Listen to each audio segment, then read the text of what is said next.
noite. Boa noite, turma do bem. Como é que estão vocês? Estamos aqui mais uma vez e para dar início à nossa noite, queremos convidar Cíntia Fragoso para fazer um momento de arte.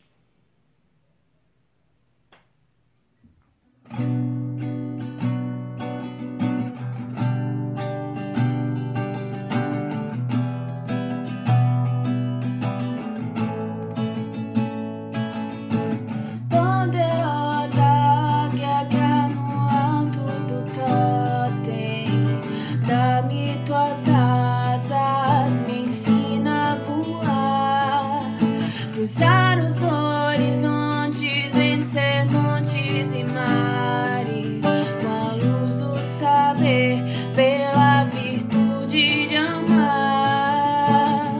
Quanta força tamanha, osso me ajude a derrubar as barreiras da vida que eu venha encontrar. E eu venho pedir a ti, a tartaruga, que o totem estás a sustentar.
Pedir a ti, a tartaruga, que o totem estás a sustentar. Dá-me a tua certeza de um dia poder chegar a ver-te nas asas da águia, na força do urso e em todas as coisas criadas por ti. Eleva minha alma, me faz tão perfeito.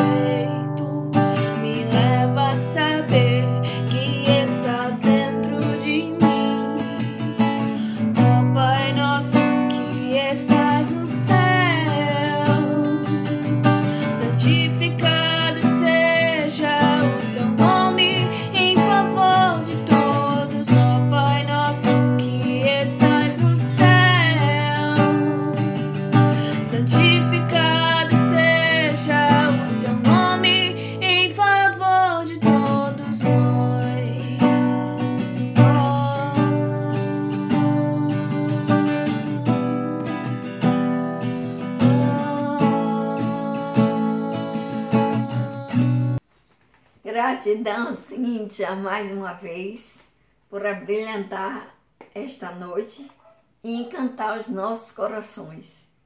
E para dar continuidade nessa noite, nós vamos fazer o nosso momento de leitura e a prece em sequência. A mensagem de hoje, do livro Minuto de Sabedoria, nos traz a seguinte reflexão: não se desespere diante das dificuldades. Colhemos aquilo que plantamos. Somos escravos do ontem, mas somos dono do nosso amanhã.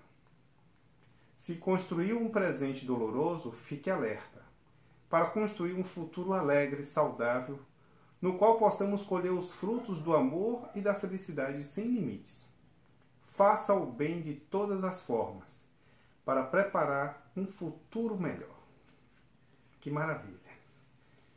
Que maravilha! Então vamos todos recolhermos-nos para esse nosso momento de prece, agradecendo a Jesus a oportunidade da reencarnação nesse planeta, escola maravilhosa de almas, nesse nosso processo de reeducação, reequilíbrio, reencontro, esse nosso religar com o nosso Criador. Obrigado por tudo, obrigado pela oportunidade dessa reflexão. Obrigado pelo irmão Carlos Henrique, que trará para todos nós fruto dos seus estudos, de suas interpretações e reflexões para poder abrilhantar ainda mais e acrescentar nessa nossa jornada de vida. Que Deus abençoe-nos a todos e nos fortaleça hoje e sempre. Que assim seja. Que assim seja. Carlos vai trazer para nós a palestra com o tema Movimento Interno para a Autocura. É com você, amigo. Senhoras e senhores, queridos irmãos e irmãs, meus amigos, minhas amigas, dessa calorosa cidade de Itabuna, que é calorosa no clima, mas também nos corações, esses amigos que nos são tão caros ao coração, é sempre uma alegria renovada estarmos juntos, embora nesse período, tendo esse distanciamento social, mas nos encontramos irmanados em torno do ideal espírita, do ideal evangélico. A todos os internautas conectados nesta noite conosco, nosso muito boa noite e o desejo que a paz de Jesus, o doce e meigo Rabi da Galileia, permaneça em nossos corações hoje e por todo sempre. Nós estamos realizando esse trabalho, refletindo o tema central da Congelém, que gira em torno da autocura, e nós vamos refletir nessa noite um movimento interno para a autocura.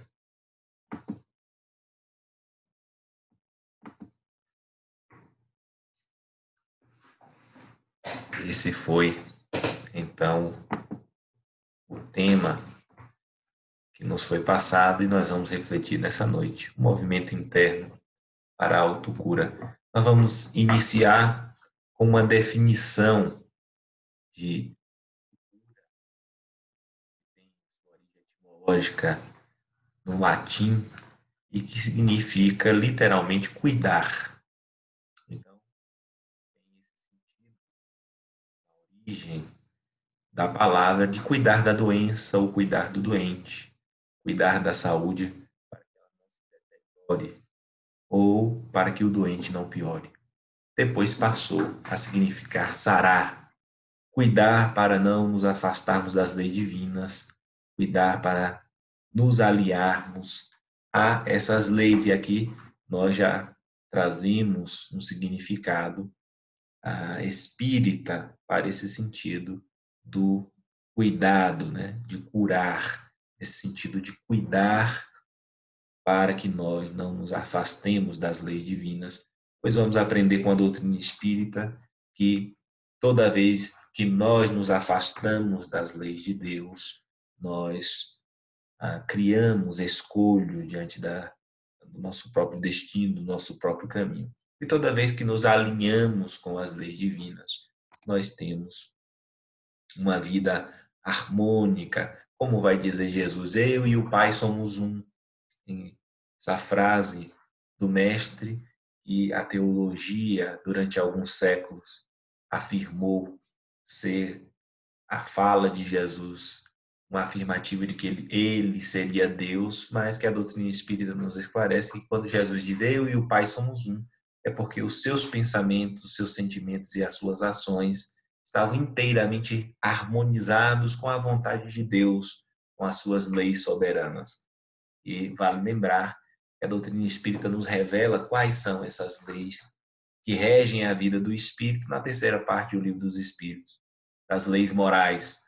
E o livro que desenvolve essa terceira parte do Livro dos Espíritos é o Evangelho segundo o Espiritismo, publicado em 1864 por Kardec. Portanto, essas leis morais, essas leis divinas que regem a vida dos espíritos, A doutrina revela de que nós somos espíritos, esse espírito tem uma natureza moral que é proveniente de Deus, portanto, são as leis morais que regem a vida do espírito.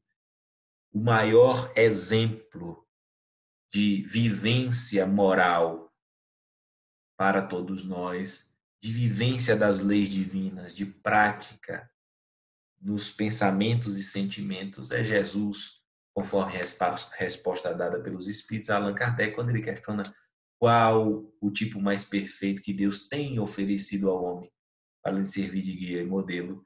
E a resposta é a resposta mais curta de O Livro dos Espíritos. Jesus, ou em algumas traduções, vede Jesus. Então, temos assim Jesus como modelo e guia para que nós possamos conseguir esta cura ou a autocura e este movimento interno que nós vamos perceber, já que Jesus é o nosso maior referencial, nós vamos perceber em diversas passagens evangélicas 2 elementos presentes para que se efetivasse a cura, né? Tanto chamaram, que tanto contribuíram para que Jesus pudesse ter a atenção do povo, chamar para si, para que por meio daqueles fenômenos, à época considerados extraordinários, a sua mensagem pudesse chegar aos corações. E para que se efetivasse a cura, nós vamos perceber que existem 2 elementos sempre presentes em toda a passagem evangélica. A fé, simbolizando este movimento interno da criatura, a necessidade da criatura se mobilizar, e é por isso que Jesus sempre questiona: o que queres tu que eu faça? Para que a criatura agisse e dissesse, mobilizando esta vontade, esta fé, e dissesse o que queria. E a lei de causa e efeito, porque nós vamos perceber que nem todos foram curados. Nem todos estavam em condições de serem curados. E a doutrina espírita vem nos esclarecer de que, para que nós possamos estar em condições de atingir a cura, atingir a saúde, nós precisamos estar em harmonia com as leis divinas. Não se trata de um castigo divino para que nós paguemos, porque a doutrina nos retira a ideia do pecado e nos traz a ideia de responsabilidade. Somos responsáveis pelas nossas ações, pelo mal que praticamos, e nos esclarece ainda mais de que não basta se arrepender do mal. O arrependimento é o primeiro passo, mas que nós precisamos reparar o mal que fizemos. E a dor é este método pedagógico que Deus se utiliza para que nós possamos alcançar a perfeição, para que nós possamos nos auto-iluminarmos, este programa iluminativo que diz respeito a todos nós, e que todos nós alcançaremos, do mais criminoso ao mais caridoso, todos serão anjos, do átomo ao arcanjo, como afirma os Espíritos em resposta dada à questão 540 de O Livro dos Espíritos. É curioso notar que no livro Contos e Apólogos, o Espírito Humberto de Campos relata uma passagem, uma experiência vivida por Jesus e pelos apóstolos, e, como de costume, na casa de Simão Pedro, Jesus fala do reino de Deus, da sua boa nova, e Simão e um outro apóstolo afirmam: Senhor, tu falas do reino, mas nós compreendemos ser impossível atingir este reino e falar do reino e atingir os corações com tantas mazelas, com tantas doenças. E registra Humberto de Campos que Jesus se cala. E no outro dia, ele, nos trabalhos costumeiros, ao lado daqueles que sofrem, cura diversas pessoas, diversos enfermos que acorriam ao mestre buscando a cura. E nesse dia ele curou a todos e pediu para os apóstolos que informasse aqueles que fossem beneficiados com a cura, que logo após teria uma fala do mestre falando do reino. E então os apóstolos assim fazem, E, para a surpresa de todos, após serem curados, muitos foram agradecer, outros nem agradeceram, mas quando a hora marcada para a fala do mestre sobre o reino, nenhum daqueles que haviam sido beneficiados lá estava. Então Jesus olha para os dois apóstolos, para Pedro e o outro, se falha a memória, Tiago, olha para eles e então, apenas com o olhar, eles captam a mensagem, percebendo a importância da dor, das enfermidades no atual estágio, na atual conjuntura em que o homem se encontra, para que o homem, enfrentando dificuldades externas, como vai dizer Emmanuel, possa conectar-se com as dificuldades internas que nos caracterizam a todos. Então, nós percebemos assim esses dois elementos que precisam estar alinhados: a harmonia com a lei de causa e efeito, estarmos em harmonia com as leis divinas que são soberanas, amorosas, para que nós possamos assim ter o equilíbrio suficiente para construirmos a saúde em nós e esta mobilização interna necessária, simbolizada pela fé, pela vontade, para que a cura se efetive. Então, nós vamos aqui analisar algumas passagens evangélicas que ilustram esses dois elementos necessários para a cura. Lá no Evangelho de João, no capítulo 5, versículos de 2 a 14, está registrado que em Jerusalém há um porto da Porta das Ovelhas, um tanque chamado em hebraico Betzata, que tem 5 pórticos. Nesses pórticos estava deitada uma multidão de enfermos, e nós destacamos esta multidão de enfermos, cegos, coxos e atrofiados. Estava ali um homem que se encontrava enfermo há 38 anos, e nós destacamos, olha, um tempo considerável, 38 anos enfermo. E aí nós chamamos a atenção para o ciclo da lei de causa e efeito. É um tempo suficiente para que este indivíduo pudesse já ter refletido, já ter sido lapidado pela dor que essa companheira indesejada, como vai dizer Joana de Anges, mas de grande valia para o nosso processo de autoiluminação. Jesus, vendo-o deitado, ou seja, diante da multidão de enfermos, Jesus fixa-se naquele que, não por acaso, estava há 38 anos. Certamente já havia cumprido o ciclo da lei de causa e efeito e estava em condições de ser curado. E, vendo-o deitado e sabendo que estava assim há muito tempo, lhe diz: queres tornar-te são? E nós destacamos porque, olha que Jesus faz a pergunta para que o indivíduo se mobilize e diga o que quer, a vontade, expresse a sua vontade, mobilize-se internamente para dizer. O mestre não chega tão somente oferecendo a cura, porque a cura não dependia só dele, dependia também desta mobilização, do querer, da força interna deste que seria beneficiado.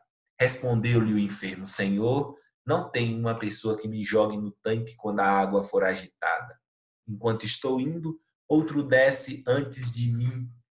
E aqui nós vemos a crença de todos aqueles enfermos que se colocavam às margens desse tanque, Betzata, ou algumas traduções Betesda, que as águas se agitavam, e alguns pesquisadores afirmam que dali emergiam alguns gases desse tanque, e por isso as águas eram agitadas, mas na crença popular, na crendice popular, acreditava-se que os anjos agitavam essas águas, e quando essas águas eram agitadas pelos anjos, elas tinham propriedades de cura. Então, por isso, na sua ingenuidade, quando Jesus pergunta: queres tornar-te são?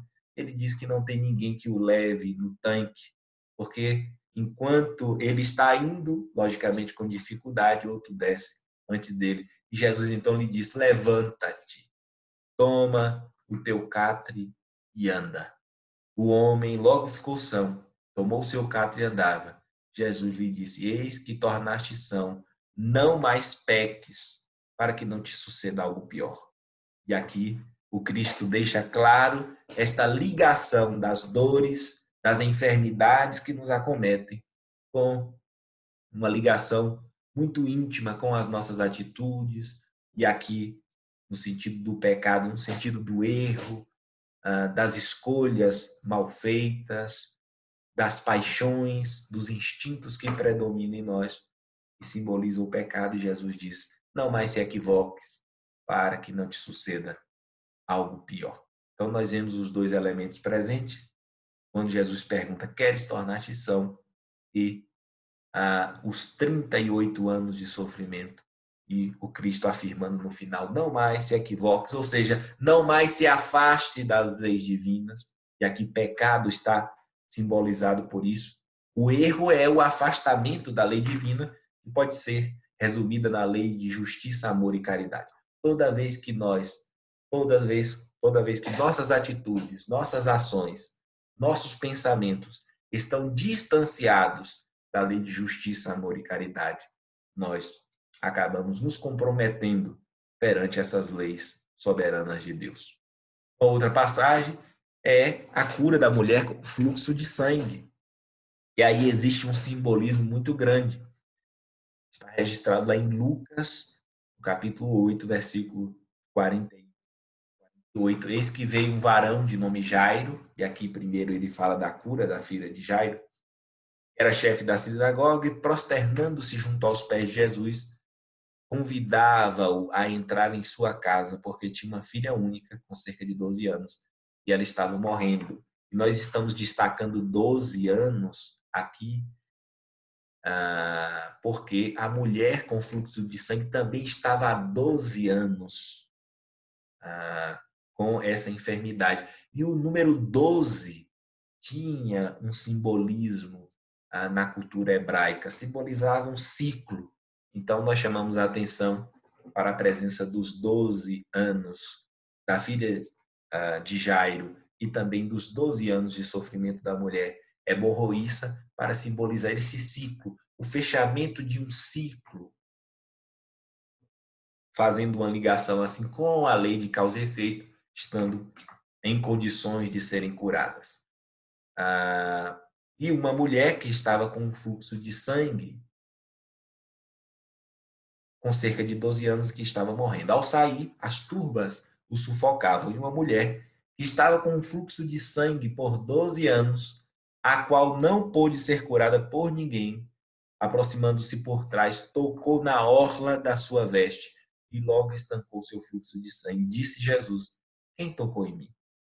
Negando todos, disse Pedro, mestre, as turbas te comprimem e espremem. Disse Jesus, alguém me tocou, pois eu percebi um poder que saiu de mim. Vendo a mulher que não se ocultara, veio trêmula e, prosternando-se diante dele, relatou diante de todo o povo por qual razão tocou nele e como foi curado imediatamente. Disse ele a ela, filha, a tua fé te salvou. Vai em paz. E aqui, além destes 12 anos que simboliza certamente este fechamento do ciclo perante as leis divinas, nós destacamos esta mulher que toca na orla da veste de Jesus. E nós sabemos que, para além da interpretação literal das Escrituras, dos Evangelhos, todos aqueles que se dedicam a analisar e a estudar profundamente as Escrituras, sabe que a interpretação literal é aquela mais frágil. Nós temos outros níveis de interpretação, os símbolos, as metáforas que existem nas passagens evangélicas. E tocar na orla aqui tem um significado muito especial. Porque na cultura hebraica, na cultura do judeu, o judeu ortodoxo ele sempre colocava as leis de Deus, o decálogo de Moisés, à orla das suas vestes. Então tinha lá registrado as 10 leis divinas, ou os 10 mandamentos, a lei de Deus, a Torá, estava registrada, ficava sempre registrada a orla da veste. Então, essa mulher que estava há 12 anos enferma, toca a orla de Jesus, e aí o simbolismo, a metáfora do Evangelho. Esta mulher que se aproxima das leis divinas, e aí está em condições de ser curada. E a advertência de Jesus que diz: filha, a tua fé te salvou. A mobilização, esta vontade, a fé viva desta mulher, acreditando que tocando a orla do Mestre, aproximando-se das leis divinas, poderia assim ser curada. É por isso que o Evangelho de Jesus é este convite para o autoencontro, este convite para o mergulho em nós mesmos, quando Jesus nos adverte dizendo: não olheis o cisco no olho do vosso irmão, mas a trave que há no seu. Não percamos tempo analisando o outro, mas analisando a nós mesmos. E os Espíritos, em resposta à questão 919, esta terceira fase da revelação divina, o Consolador prometido por Jesus vem nos dizer que o meio prático mais eficaz que o homem tem de se melhorar nesta vida e de resistir à atração do mal, ou seja, de conseguir a saúde integral, ser um ser pleno, os Espíritos respondem: um sábio da antiguidade vos disse, conhece-te a ti mesmo. O autodescobrimento tão necessário e que tem o Evangelho de Jesus como este grande referencial, este grande farol para o nosso autoencontro, o autoburilamento, a autoiluminação. Joana de Ângeles, no livro Desperte e Seja Feliz, no capítulo 20, vem nos dizer: nosso corpo é uma excelente máquina, formada por equipamentos delicados que são comandados pelo espírito através do cérebro. É assim que as trilhões de células obedecem às ordens da mente. Quando temos a propensão para o pessimismo, o ressentimento, o desamor, cargas nocivas são elaboradas e atiradas nos mecanismos encarregados de preservar nosso organismo, produzindo muitos males. De igual maneira, as disposições otimistas e afetuosas produzem energias refazentes, que recuperam os desarranjos momentâneos dos órgãos que constituem nossa máquina fisiológica. Então, nós vemos a benfeitora espiritual afirmar de que, a depender das nossas disposições internas, dos nossos sentimentos, dos pensamentos, nós enviamos comandos às células, aos trilhões de células que obedecem às ordens da mente. É como se nós tivéssemos a consciência central, que é o espírito, emanando ordens às consciências ainda em desenvolvimento, que são as nossas células. E quando as células recebem comandos inarmoniosos, em desordem, elas se desequilibram. Quando recebem comandos harmônicos, suaves, leves, elas se harmonizam, se equilibram. Então, nós percebemos assim a necessidade de uma transformação, de um equilíbrio interno para gerar saúde em nós. O curar no sentido do cuidado que precisamos ter para permanecermos com saúde.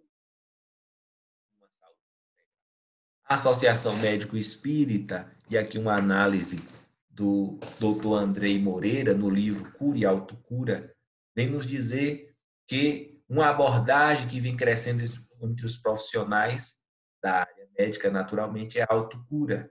Partindo de fundamentos psicológicos, a proposta vem além da terapêutica espírita tradicional, e aqui nós estamos falando do médico espírita, naturalmente, que traz para a sua prática e para a sua concepção da medicina os princípios espíritas, além da terapêutica espírita tradicional, tais como a oração, o passe magnético, a água fluidificada e a desobsessão. O discurso centra-se no indivíduo doente como responsável por sua própria cura. E é interessante porque a doutrina vem nos esclarecer de que o corpo reflete a realidade do espírito. Se nosso corpo está enfermo, está de forma inarmônica, é porque o nosso espírito, ou seja, quem nós somos, o espírito que somos, está necessitando de ajuste, está necessitando harmonizar-se. O autoconhecimento, vai dizer o Dr. Andrei, é o caminho para a autocura. Amar-se é ir ao encontro de si mesmo. O autoconhecimento é propiciador da base para o autoamor. Amar-se significa ser indulgente consigo mesmo, paciente diante dos desafios e perseverante perante a luta por autodomínio e autossuperação. Veja que o autoconhecimento vai depender de nós realizarmos um processo de olharmos para dentro de nós, e aí o autoconhecimento vem disso, é um primeiro passo, analisar quem nós somos, quais são os nossos limites, quais são as nossas qualidades, quais são os nossos defeitos. Depois disso, vem outros desafios, que é, por exemplo, quando nós nos autoanalisamos, nós vamos constatar coisas que são boas, algumas conquistas que já logramos, muitas qualidades, mas também iremos constatar muitos defeitos, muitas imperfeições, muitas limitações. E para que nós não possamos nos paralisar diante dessa visão, nós precisamos dar um segundo passo, que é o da autoaceitação. Aceitar como se é. E exercitar o autoamor, amar-se. Aceitar-se como é, apesar das nossas limitações. Saber que somos seres perfectíveis, que estamos em construção e que a maldade ou a imperfeição que há no homem é um estado transitório, momentâneo, que nós chegaremos à plenitude à medida que nos esforçarmos e que formos superando os desafios que o processo evolutivo nos impõe. O autodomínio, e aí nós relembramos Kardec quando ele diz: reconhece-se o verdadeiro espírita pela sua transformação moral e pelos esforços que faz para domar as suas más inclinações. Olha aí, o Kardec utilizando o verbo domar, ter o domínio desses impulsos que nos caracterizam, o passado, esses impulsos adquiridos na esteira das reencarnações através das múltiplas experiências, como vai nos dizer o ministro Flacos em um educandário no mundo espiritual, o qual registra o espírito André Luiz no livro Libertação, quando o ministro Flacos afirma que nós, os espíritos vinculados à Terra no geral, adquirimos a razão há cerca de 40 mil anos, adquirimos a condição de espíritos com E maiúscula, e há 40 mil anos estamos nesta marcha, ora no mundo físico, ora no mundo espiritual. E nestes séculos e séculos de experiência como espíritos, sendo responsável pelas escolhas que fazemos e naturalmente, a ignorância que nos caracterizaram, os primeiros passos nos levaram a muitos desatinos, à escolha de caminhos tortuosos, ao apego às sensações da matéria, nos chumbando ao mundo físico e nos mantendo presos a essa ciranda das reencarnações. Nós somos convidados hoje, um tanto quanto amadurecidos e iluminados pela mensagem libertadora de Jesus, que é o sol da imortalidade, que o Espiritismo traduz para os dias atuais, como vai nos dizer Emmanuel.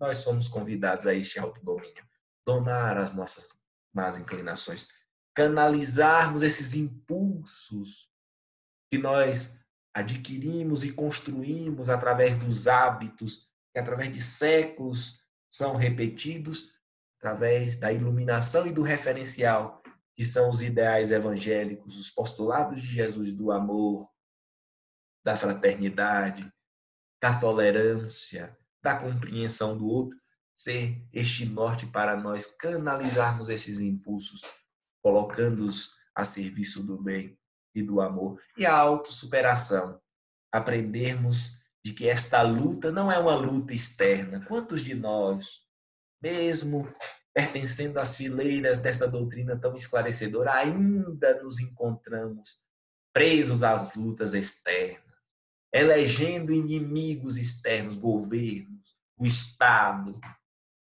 sistema econômico, como se o grande inimigo estivesse fora, como se houvesse uma luta para fora, como mesmo Na nossa visão religiosa do passado, acreditávamos neste arquétipo que é o demônio, os seus anjos, acreditando que existia este ser infernal, destinado eternamente ao mal, atrapalhando a nossa salvação, e que a doutrina espírita vem nos esclarecer. O único mal a temer é o que existe em nós. Quantas vezes nós não estamos com uma crítica ferrenha e ressentindo pelos erros dos outros, apontando os erros, taxando as pessoas e tendo este impulso para uma luta externa, quando o Evangelho de Jesus vem nos falar de que para contribuirmos com um mundo melhor, nós precisamos nos melhorar. De que a Terra só será um mundo melhor com a consequente melhora dos seus habitantes. E quando nós pensamos em um mundo melhor, em um mundo mais justo, em um mundo em que as criaturas se respeitem, se tolerem, se amem como irmãos, se aceitem, convivam em paz e harmonia, nós precisamos refletir: o que é que eu já fiz para contribuir com este mundo melhor? Será que eu estou melhor? Será que eu já sou uma criatura mais compreensiva, mais tolerante, mais amorosa? Será que sou uma criatura em que eu consigo cativar as pessoas, mesmo falando, indicando os seus erros, as suas inconsistências, expressando a minha opinião? Eu consigo expressar com doçura, com afabilidade, como nos recomenda o Evangelho? Ou ainda continuo dizendo: eu sou sincero, sincera, chamando de sinceridade a sua grosseria? E Joana de Anjos vai nos dizer: a verdade foi feita para iluminar e não para ser usada como arma. Porque muitas vezes, em nome da verdade, nós chicoteamos o outro. E por mais que estejamos na nossa fala com a coerência, o modo como nós falamos será importante para que o outro acolha ou que o outro se afaste. Então, muitas vezes, nós estamos nos posicionando e nós escutamos muitas pessoas dizerem: nós precisamos nos posicionar. É verdade. É imprescindível estar ao lado do bem. Mas nós precisamos analisar como estamos nos posicionando. Endossando discursos de ressentimento, de ódio a figuras, ao governo A ou B, ao sistema, esta entidade que nós criamos, quando, na verdade, o sistema é o conjunto das criaturas enfermas pelo egoísmo e orgulho, que é o que a doutrina espírita vem nos esclarecer, que a raiz de todos os nossos males se encontra no egoísmo. E nós nos questionamos: nós já iniciamos este processo da cura do egoísmo, que é o maior dos nossos males? A cura de nós mesmos. Porque o egoísmo é esta tendência que nós temos de ver o que é melhor para nós, pensarmos primeiro em nós, querermos tudo para nós, sem conseguirmos dar um passo em direção ao outro. Não confundamos egoísmo com auto-amor. Auto-amor é este sentimento de valorização de si mesmo, de não se sentir diminuído, de se sentir herdeiro do universo, filho de Deus. Esta é a nossa natureza. E caminhar como filho de Deus, sabendo que todos os outros têm o mesmo valor que nós e não somos melhores. Porque o filho direto do egoísmo, que é o orgulho, nos faz sentirmos superiores. Quando muitas vezes nós entramos nesses abismos, desses sentimentos que destoam do sentimento de amor e de caridade preconizado por nosso Senhor. E já Alírio Cirqueira Filho, no livro Energia Mental e Autocura, vai nos dizer: é outro médico, e aqui o texto vai nos dizer, outro médico que disserta sobre a autocura. Para ele, esta depende da autoconsciência, a consciência plena do espírito que se autoiluminou, do controle do pensamento e da vontade. Para para ele, se o indivíduo consegue mobilizar sua energia mental positivamente, ele engendra um movimento saudável em relação à vida. Quando o pensamento está mal direcionado, produz viciações mentais que perturbam o ser e leva a pessoa a conflitos e dificuldades emocionais graves. E aí, fazendo uma palestra, logicamente, antes desse contexto de pandemia, uma palestra presencial, nós falávamos sobre a necessidade de nós vigiarmos os nossos pensamentos. Uma pessoa me fez uma pergunta muito interessante. Ela disse assim, olha, para termos controle sobre as nossas ações, é mais fácil, porque nós sabemos que o pensamento vem e aí você controla esse pensamento para que você não haja, né? Você não concretize aquele pensamento. Então vem um pensamento maldoso, vem um pensamento que sugere uma atitude desastrosa, e se você tiver vontade firme, é só você não ceder esse pensamento. Então é fácil controlar, na opinião dela, era fácil controlar as ações. E ela então me perguntou, como controlar o pensamento? Porque simplesmente o pensamento vem. E aí, na hora eu me recordei de uma passagem evangélica, quando Jesus diz, a boca fala do que está cheio o coração. E aí então eu disse a ela, antes de nós pensarmos, nós sentimos. Primeiro nós sentimos, depois nós pensamos e depois concretizamos. E é por isso que o Evangelho de Jesus, e registra o Espírito Humberto de Campos, lá no livro Boa Nova, no capítulo 3, que ao ser questionado pelo sacerdote Hanã, um sacerdote hebreu extremamente orgulhoso e vaidoso, quando ele questiona, Galileu, o que fazes na cidade? E então Jesus, com humildade, diz, sacerdote, passo por Jerusalém buscando a fundação do reino de Deus. E com uma gargalhada de desprezo, Hanã diz, reino de Deus? E que pensas tu venha a ser isso? Jesus diz, esse reino é a obra divina no coração dos homens. A boa nova de Jesus, o seu evangelho, é este convite para a edificação do reino de Deus em nossos corações. Porque lapidando os nossos sentimentos, aí nós vamos pensar de maneira harmônica e vamos agir de maneira harmônica. Pensar sentindo de acordo com as leis divinas, nós vamos pensar e agir assim como foi Jesus. E com certeza, vivenciando esse sentimento nobre, que é o amor que não espera nada em troca. O amor como Jesus nos amou, como ele mesmo vai dizer já no final do seu messianato, um novo mandamento vos deixo, um novo mandamento vos dou. Que vos ameis uns aos outros como eu vos tenho amado. É o amor que ama incondicionalmente, sem esperar nada. O amor que doa-se, que se entrega para a libertação e o soerguimento do próximo.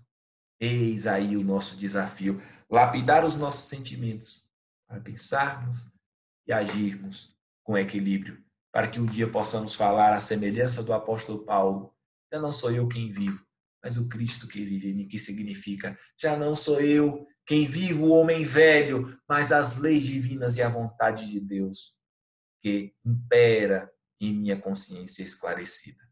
E, finalizando, nós citamos Joana de Ângeles, que vai nos dizer, havendo constatado essa psicogênese respeitada e aqui, respeitável, e aqui ela está falando lá no livro Vitória sobre a Depressão, falando sobre as causas e trazendo à luz tanto que a ciência psicológica, a ciência médica já afirma da causa deste mal do século, que é a depressão, ela traz a visão espírita demonstrando a influência obsessiva e as causas de natureza espiritual decorrente dos nossos equívocos na esteira das reencarnações. Ela fala da constatação dessa psicogênese respeitável que facilita o diagnóstico da problemática. O Espiritismo também oferece o grande contributo terapêutico. E aqui nós aprendemos que o grande contributo terapêutico para que nós possamos nos curar de todas as enfermidades inclusive a depressão, o grande contributo terapêutico para a sua solução, tendo como base os ensinos de Jesus Cristo, o médico por excelência. Joana vai nos dizer que o Evangelho de Jesus é o principal método terapêutico para a obtenção da cura real, da cura que vem por dentro, que lapida os nossos sentimentos e vai curando os nossos pensamentos e ações, fazendo-nos estar em harmonia com o pensamento divino.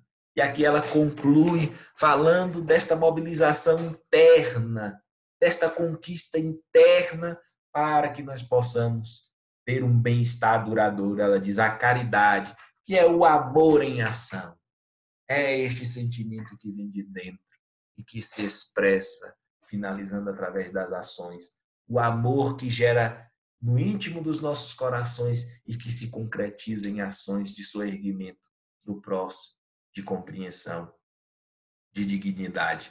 A caridade, ela nos fala de outra ação, o pensamento positivo, que é este pensamento em harmonia, e a transformação moral do ser, o ser integral, constitui a terapia mais eficiente e capaz de promover um bem-estar mais durável.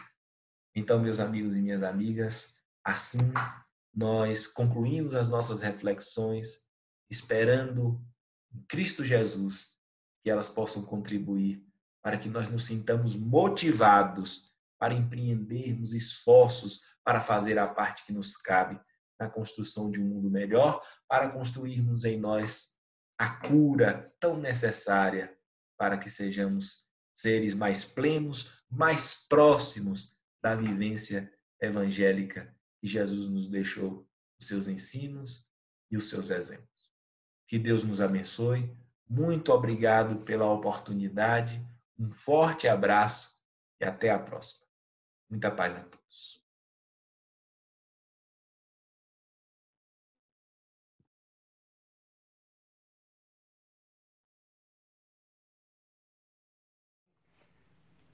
Muito obrigado mesmo, esse nosso querido irmão Carlos Henrique. O cara é fera lá, você viu? É, pensa. Muito obrigado mesmo pela reflexão maravilhosa que você trouxe para todos nós. Agradecendo também a todos vocês que participaram no chat, né, trazendo essas contribuições. E por todos esses dias que nós passamos juntos, nesse nosso ciclo especial de palestra do mês de agosto. Estamos fechando ele aqui com essa nossa palestra, né, que teve vários encontros aqui às segundas-feiras, todos com temas voltados para o tema central da confraternização da Juventude Espírita Leopoldo Machado, do ano 2020. Gratidão a todos vocês. Queremos agradecer de um modo especial a Diegão pela dedicação, pelo empenho e pelo profissionalismo. Foi ele o responsável por todas essas lives no YouTube. Então, gratidão, Diegão. Você sabe que você mora em nossos corações. Valeu, Diegão! Uhul! E é um orgulho para nós que fomos evangelizadores desde quando ele era garotinho. Valeu, amigo. Boa noite para todos. Agora tornou esse homem maravilhoso e um trabalhador na seara do bem. Com certeza. É um trabalhador da Congelém. Então, gratidão, Diegão.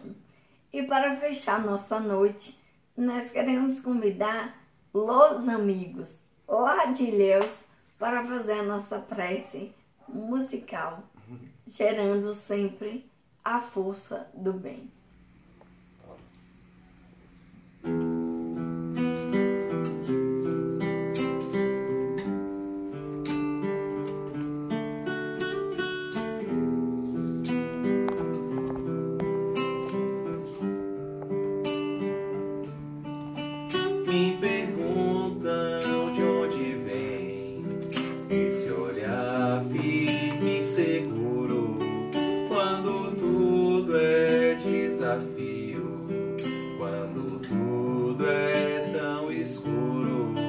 As respostas que eu tenho se encontram neste mundo. A certeza que eu sinto é ouvir o porto seguro